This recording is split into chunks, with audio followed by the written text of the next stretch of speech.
ये आकाशवाणी का दिल्ली केंद्र है। प्रस्तुत है हमारा साप्ताहिक कार्यक्रम गांधी चर्चा।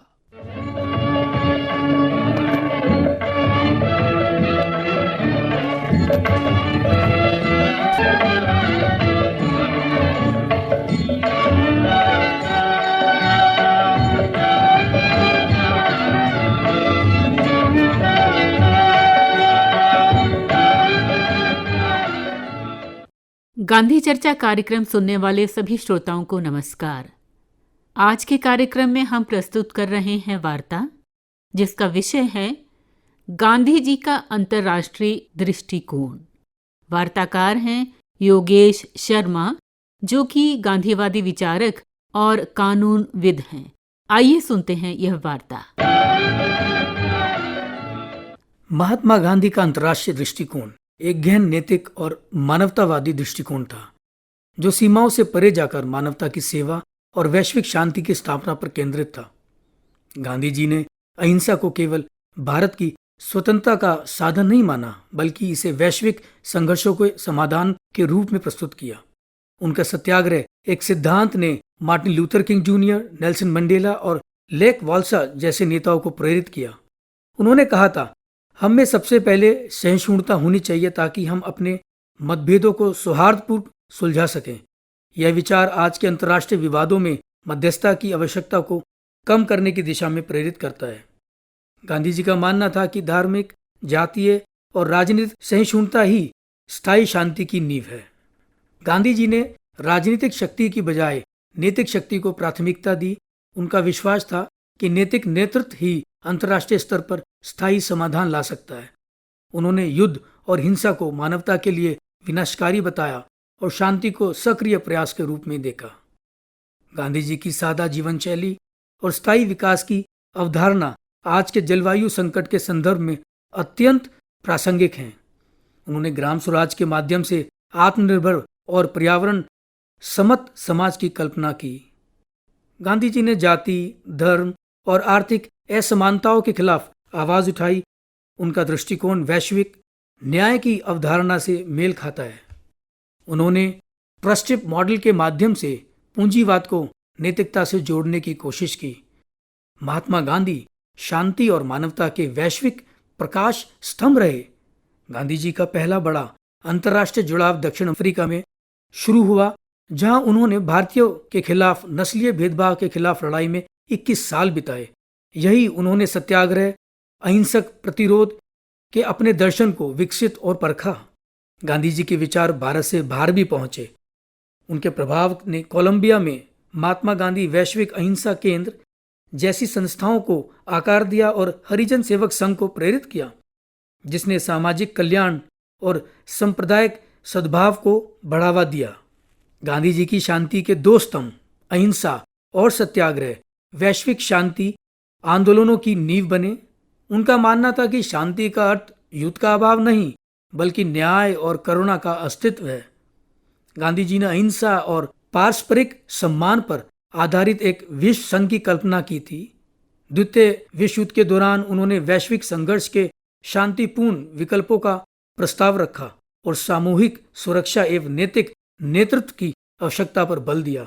मार्टिन लूथर किंग जूनियर द्वारा अमेरिका नागरिक अधिकार आंदोलन में गांधी के तरीकों को अपनाया गया। नेल्सन मंडेला ने दक्षिण अफ्रीका में गांधी जी की सक्रियता से प्रेरणा ली। घाना और तंजानिया के नेताओं ने अपने स्वतंत्रता संघर्षों में गांधीवादी सिद्धांतों का उपयोग किया। संवाद, सहानुभूति और अहिंसा के माध्यम से विवादों को सुलझाना गांधी जी का तरीका आज के भू राजनीतिक तनावों से भरे विश्व में भी प्रासंगिक है। उनकी शिक्षाएं युद्ध के विकल्प प्रस्तुत करती हैं, मध्यस्थता और सुलह पर भी जोर देती हैं। गांधी जी की विरासत आधुनिक मानवाधिकार आंदोलनों को आकार दे रही हैं। जाति, धर्म या जाति की परवाह किए बिना सभी के सम्मान में उनके विश्वास ने उत्पीड़न के विरुद्ध वैश्विक अभियानों की नींव रखी है। सर्वोदय, सभी के कल्याण पर गांधी का जोर सतत जीवन, ग्राम सशक्तिकरण और नैतिक अर्थशास्त्र को बढ़ावा देता है। गांधी जी की शिक्षाएं अतीत के अवशेष नहीं हैं, वो भविष्य के लिए खाका हैं। युद्ध, जलवायु परिवर्तन, असमानता और विभाजन से जूझ रही दुनिया में उनके सिद्धांत एक नैतिक दिशा निर्देश प्रदान करते हैं। उनका जन्मदिन 2 अक्टूबर विश्व स्तर पर अंतर्राष्ट्रीय अहिंसा दिवस के रूप में मनाया जाता है, जो उनके स्थायी प्रभाव का प्रमाण है। गांधी की विरासत सिर्फ ऐतिहासिक नहीं, यह एक जीवंत दर्शन है जो शांति के जरिए न्याय की तलाश करने वाले आंदोलनों को सशक्त बनाता रहता है।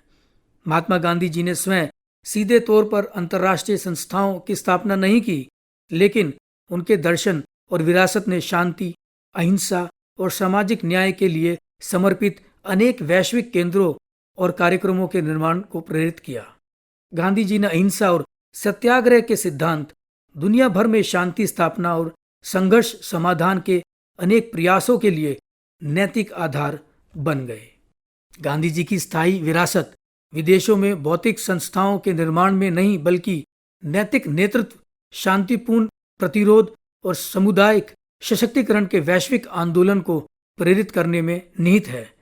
गांधी जी की विरासत उन आंदोलनों में गूंजती रहती है जो हिंसा रहित न्याय चाहते हैं।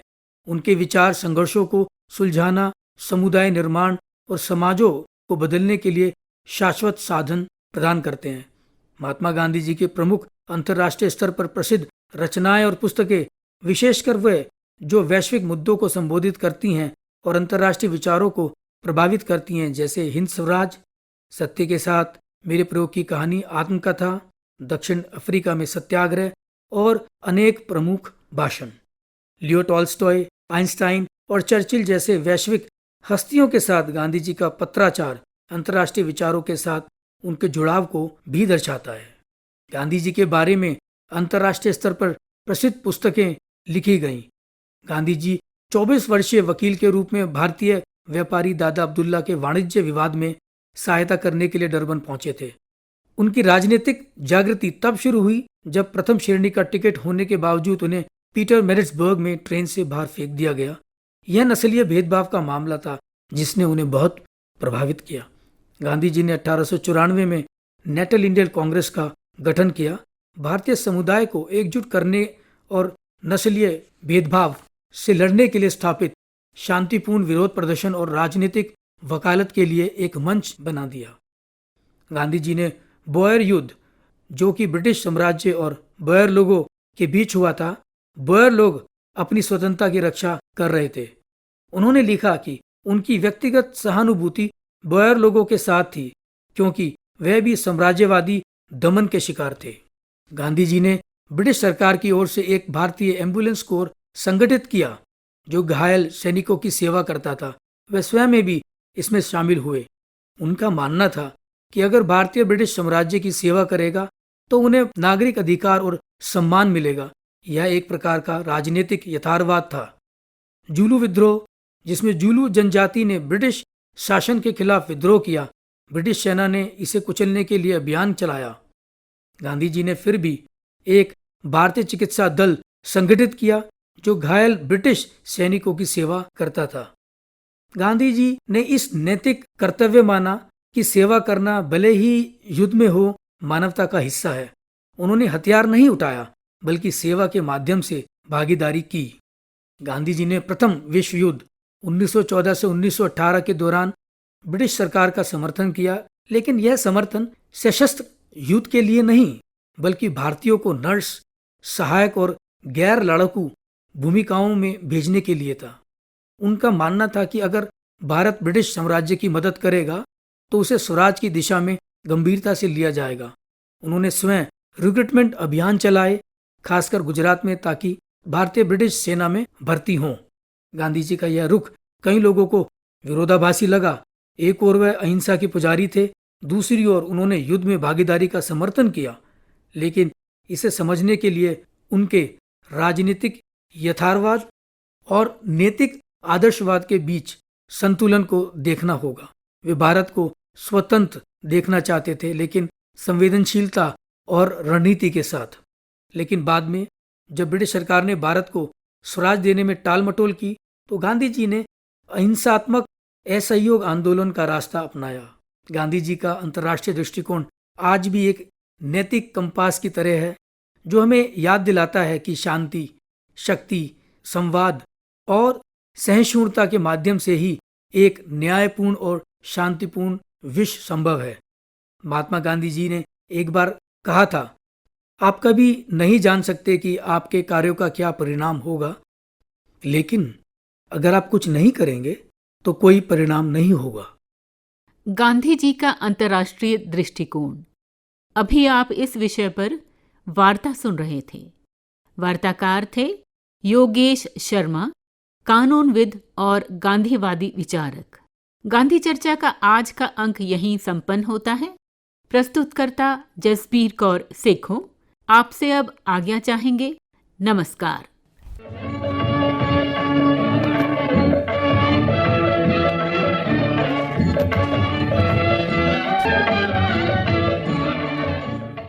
अभी आप सुन रहे थे हमारा साप्ताहिक कार्यक्रम गांधी चर्चा।